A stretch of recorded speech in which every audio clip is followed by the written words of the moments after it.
Well, our opening teller tonight is Juliana, and I don't know how many of you know this, but 2 years ago, she was on this stage as the audience teller.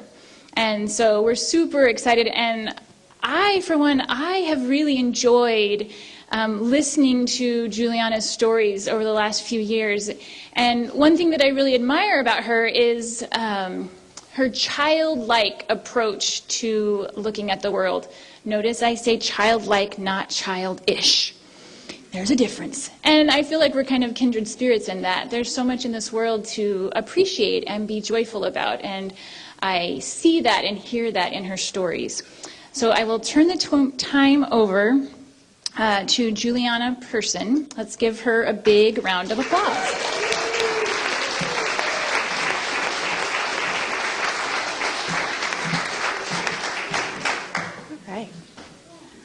A while back, I went to visit my parents and sort through the boxes of my stuff in their shed. There were a lot of books and model horses and stuffed animals, but one of the true gems that we found was the box of saved school assignments, including this fairy tale that I wrote in 5th grade, The Tale of Two Sisters, by Juliana Person, age 10. Once, there were 2 sisters. The oldest, Amelia, was of marriageable age and very beautiful to look at, but her heart was cold. Her hair was long, black, and always pulled back severely into a bun when she went out. She was very vain about her hair. She'd spend hours every night brushing it and admiring herself in the mirror. Her skin was pure white, and her eyes were as black as her hair and her heart. They chilled the soul of anyone who looked at them. Her sister Alice was a few years younger. Her hair was brown and usually in a braid.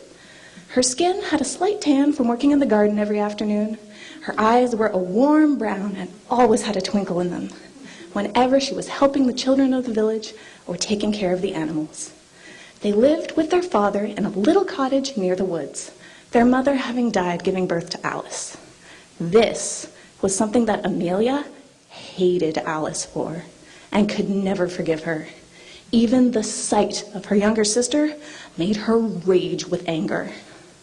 One day, a messenger from the prince came to the village.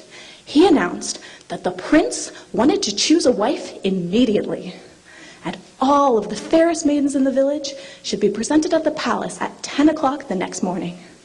The elder sister was in the village and heard the news. She ran home and started fluttering about the house. She was so excited. This was her chance to get away from her hated sister and live the life she dreamed of. She could not wait for her father and sister to return home. And knowing that her father kept his savings in a box under his bed, she took all of it and put it in a bag along with her finest gowns and hurried away to the city. Along the road, she came upon a huge apple tree. Being greedy, she helped herself to one of the apples. "Please," said the tree, "I have so many apples, it's killing me. Please pick some to lighten my load." "I have no time to help some worthless tree," said Amelia. "I'm going to be the future queen. This is the only apple I want." And with that, she turned up her nose and continued down the road. Pretty soon, she came to a river. At the river's edge, she stopped to drink. "Please," said the river, "the village upstream has thrown their brush pile into me, and it's stopping me up. Please, will you carry some sticks and leaves away from my bed so that I may flow more freely?" "I have no time to help some foolish river that's gotten itself into trouble. And besides, I'm going to be the future queen. Me carry sticks? Never." With that, she turned up her nose and continued down the road that ran alongside the river to the city. Just inside the gates of the city, she came upon a poor family with a basket full of beautiful daisies on the ground in front of where they huddled. Thinking that a flower would be just the thing to set off her shining black hair and make the prince fall instantly in love with her, she grabbed one as she walked past. "Please," said the father of the family, "we are selling these flowers to feed our children. Please, give us a shilling for the daisy you took." "How dare you speak to me like that?" said Amelia. "I'm going to be the future queen, and I won't have any begging in the streets. Go away before I send the palace guards to arrest you." And with that, she stormed away, planning to spend her father's hard-earned savings on a luxurious hotel suite. A handsome young man had been standing nearby watching this. As soon as Amelia was out of sight, he approached the family and said, "Don't worry, I am the prince, and I won't have you arrested. Come and have dinner with me at the palace tonight. I don't know that young woman. At first, I thought she was beautiful, but now I see that she is nothing but vain and cold-hearted. The sight of her makes me sick. I hope I never see her again." Then he went home to the palace, promising to come and get them later. Back at the cottage, the father and Alice had come home to find the house in a mess and Amelia and all of their money missing. The father, thinking that his daughter had been kidnapped by robbers, immediately fell ill. Alice ran to get the doctor and then set off to find her sister. Along the road, she came to a huge apple tree who was groaning under the weight of so many apples. Hearing the poor tree's moans, she stopped and said, "Good tree, what's the matter?" "Oh, I have so many apples, it's killing me. Please, will you pick some to lighten my load?" "Of course," said Alice. Gathering some sticks and strong grasses nearby, she quickly made 5 big baskets.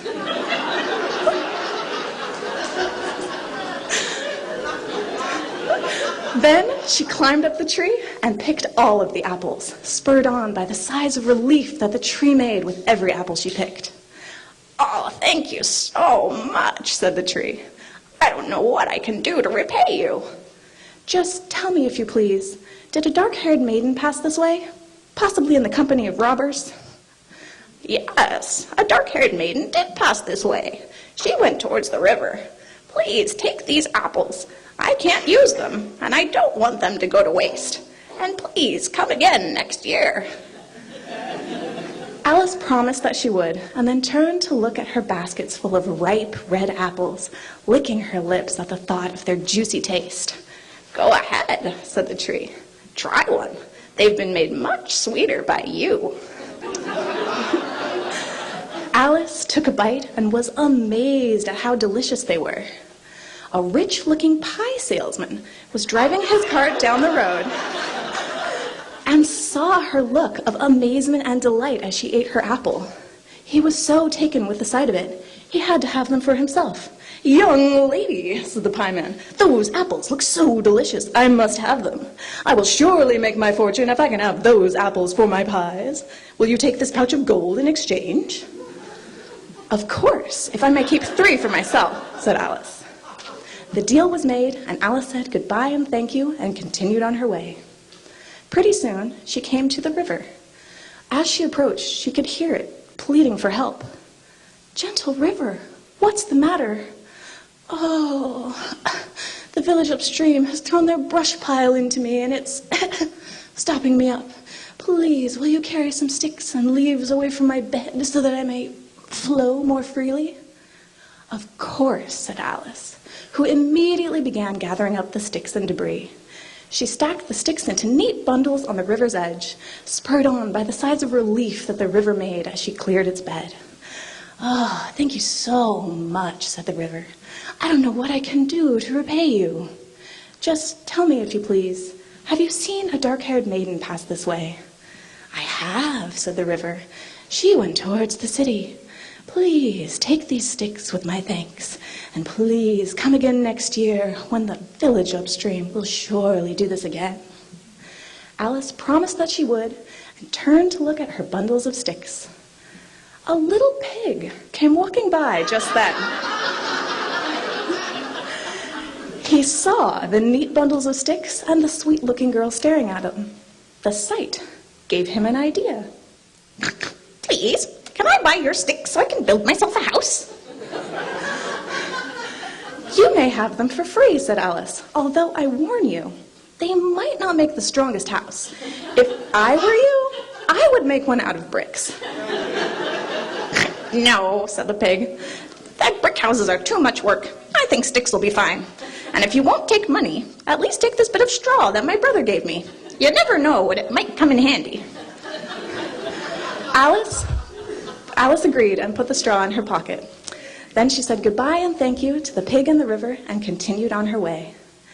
Just inside the gates of the city, she came upon a poor family with a basket full of beautiful daisies in front of them. She was so taken by the sight of the ragged, hungry-looking children that she pulled out the pouch of gold and gave it to the father of the family. Then she gave each child a shiny red apple from her pocket. The children smiled really big, and the father said, "Thank you so much for your kindness. Now I'm a rich man and will be able to feed my family. Please, take these daisies with my thanks." Alice accepted the flowers gratefully. The prince just happened to be returning at that moment to bring the poor family to dinner at the palace. When he saw Alice doing this good deed, he instantly fell in love with her and invited her to come to dinner as well. Alice agreed to come to dinner, thinking that he was a friend of the family and having no idea that he was the prince. In the courtyard of the palace, they overheard a miller telling a palace guard that his daughter could spin straw into gold. The guard asked her to prove that she could. "But I have no straw," she said. Hearing this, Alice instantly took out the straw that the pig had given her and offered it to the miller's daughter. The miller's daughter thanked Alice, but was not able to prove her skill. So the boastful miller and his unhappy daughter were turned away. A moment later, Alice overheard a funny little man whining. "Poor me, poor Rumpelstiltskin, there goes my chance to have a child." Moved by his cries, Alice gave him the basket of daisies to cheer him up. "Thank you so much. No one's ever been so kind to me before. I'm not sad anymore. In return, I'll give you the ability to spin straw into gold."